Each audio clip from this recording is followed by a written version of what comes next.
We are here at Dice Tower Con, and I'm sitting with Eric Lang, designer of Blood Rage. Blood Rage. So, give us a quick idea of what sort of game Blood Rage is. So, Blood Rage is a big box board game about pillaging at the end of the world. Lots and lots of cool minis. Each player plays a Viking clan that is trying to pillage the remains of Midgard while it's being destroyed, province by province. And you gain glory by doing the cool Viking things like pillaging and gaining your clan stats, and by being at the right place during Ragnarok hits, dying gloriously in combat. Okay. And killing each other's foes and lamentations of their women and all that kind of stuff. So lots and lots of battle, but there's also quite a fair amount of like resource management and upgrades and powers, which I love in my game. Gotcha.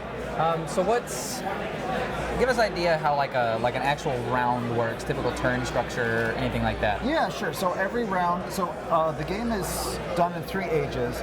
Every age has players are going to be drafting cards. So we're going to pick a hand of 8 cards, and then we'll pick 1 card, pass the rest on, pick another card, pass the rest on. This is building your strategy. The cards are your quests, they're your upgrades, your battle cards, and your quests that you have to finish for lots and lots of glory. You have to balance those very, very carefully because that's your entire strategy. So during a round, everybody has a clan sheet that you'll be invading. You'll be taking turns either invading with your Vikings or your monsters. You can pick up monsters later on, and to pillage areas, or you'll be and fighting each other, of course. Or you'll be playing quest cards, or you'll be upgrading your clan sheet to make your warriors stronger, or to give yourselves new powers for the rest of the game, or you'll be laying down quests that commit you to trying to hold a province for the entire round. When you fight, when you pillage, anybody else can jump in who's nearby, and then you guys have to play a battle card from your hand to accent your battle. Whoever wins kills everybody else, and they go to Valhalla. Okay. And you get points for that. There's always somebody in the game that wants to die, though, because there's lots of cards that give you lots of glory and powers for dying. So you have to be careful not to win every battle all the time. Like, you can't just mindlessly play all the best cards, because somebody's going to really punish you for beating them. Okay. So that's one of the big twists of this game. And sometimes, like, I actually just came in 2nd place in the game we played earlier today, second, barely missing 1st, by not winning a single battle. I just died and died and died and died. You have to get involved in lots of battles. Sure. But you don't always have to win. So I know a lot of games like this are either kind of like build up for one big push and then like a huge battle, right, or there's a lot of kind of little battles going on all the time. Is this more of the constant kind of dynamic change around the board? Or? Yeah, it's lots of little battles. So there's no there's no attacking a player. You cannot just choose a player and say I attack you. Gotcha. It's always based on pillaging a province. Pillaging, battle is a side effect of pillaging a province. So if I pillage this place, other people can join in and then we fight.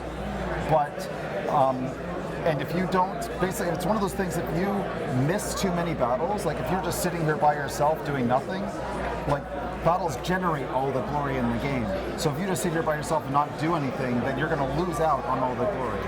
So This game really, really pushes you to always be active and always get in there. So are the player sheets just kind of like a good reference for everybody, or is everybody... They're reference, but they're also upgradable. Okay. So they tell you what your 3 clan stats are. You have a little cardboard button there that you put on there to show what your stats are. You pillage these places in order to raise your stats. So your rage tells you how much fuel you get to put more guys on, or to build, or to buy more upgrade cards. You have axes, which tell you how much glory you get for killing people in combat. You have horns, which tells you how much the limit of the total number of people you can have. They're all important, but you can't get them all. You have to balance. So you track all your stats on your sheet, and whenever you buy upgrades, there's slots here on your sheet, so you can upgrade, and your clan gets better as the game goes on. Once you buy an upgrade, it's yours forever.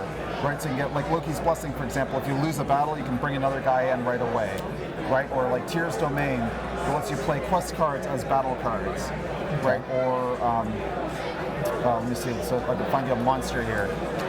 Oh, well here, so there's the Lord of Hammers, which is an upgrade for your leader. It's give your leaders a new power, so now your leader is better for the rest of the game.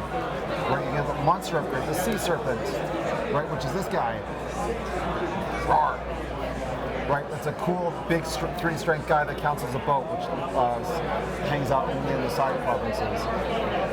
So there's a ton of stuff to do. It's just that you have to, and once you get to know the game, of course, you have to draft defensively and offensively to suit your strategy and to hurt theirs. Are these slots limited? So like, are you stuck with those? Are you stuck with those, or can you override them? You can override them. Yes, but this is the maximum number you can have. Gotcha. The main reason is information overload, right? I want to make sure that everybody has options, but not too many options. Sure. How many people does this play, and how long does it take? 2 to 4. In the core box, there is a 5-player expansion. The 2 to 4 players take 60 to 90 minutes. Tops, 5 players can take up to 2 hours. 2 players takes like 30 to 45 minutes when you understand the game. Yeah. Do you find it plays very different from 2 to 4, or is it similar? It does. They're different games. So two players is a little bit more. 2 players is a little bit more open, and there are not as many battles, and it's a little bit more chess-like. Multiplayer is more. There's more combat, and there's more. Not so much chaos, but there's more fighting over areas. Okay. And 5 players, the board changes depending on the number of players, because the map is shrinking as the game goes on. So in 2 players, the map starts a little bit smaller. So as the designer for this game, what was sort of your inspiration for it? I mean, just the theme or the type of game? Vikings and Ragnarok, it's my favorite mythology, right? I love it's the end of the world, right? The gods are fighting the titans of Jotun, and the world itself is crumbling to bits. The warriors go to Valhalla, which is heaven for these guys, and all they do is they fight and they drink beer, and then they come back out of Valhalla to fight, and they go back, they go pillage, and they come back again. I mean, that's a game right there, right? That almost designs itself. I love that story. I'm very known for this type of game, right? I made Midgard, Chaos in the Old World, I did Chaos Ball, Arcadia Quest. Dudes on a map, big miniatures on a board. I love that kind of stuff with lots and lots of special powers. I wanted to take everything I've learned about making these highly interactive games about guys on a board where you get victory points instead of just territory control. Sure. But I will take everything I learned and try to make the tightest, cleanest, most intuitive package that's also really dripping with theme. Is there anything out there that you could be able to say, like, if person likes A, they should really try out Blood Rage, because this is... Yeah, this is in the same class as games like Kemet or Cyclades, my own game, Chaos in the Old World. It's in that weight class. Okay. So, I know this was a really successful Kickstarter. When is this actually supposed to be available? Soon. Backers are going to get theirs probably close to Gen Con. That's my hope. I'm the designer, not the publisher, so I can't speak for them. Sure. We are busting our tail to get it out as fast as we can. The production is what it is. Soon after Gen Con, I hope it will hit the streets. What you're looking at here is a production copy. They just airlifted 2 of us so I can demo it. So this is one of 2 left in the world. I can't give it to anybody at this point. Oh, I did actually have one more question. What all comes in the box? You're looking at it. All these minis, all of them. Those 4 sheets, all that, this board, that rule book, those 4 clan sheets, Valhalla, all that plastic, those tokens, and these 3, all these cards. Awesome. Well, thank you for taking some time. Thank you. We appreciate it. Play more games.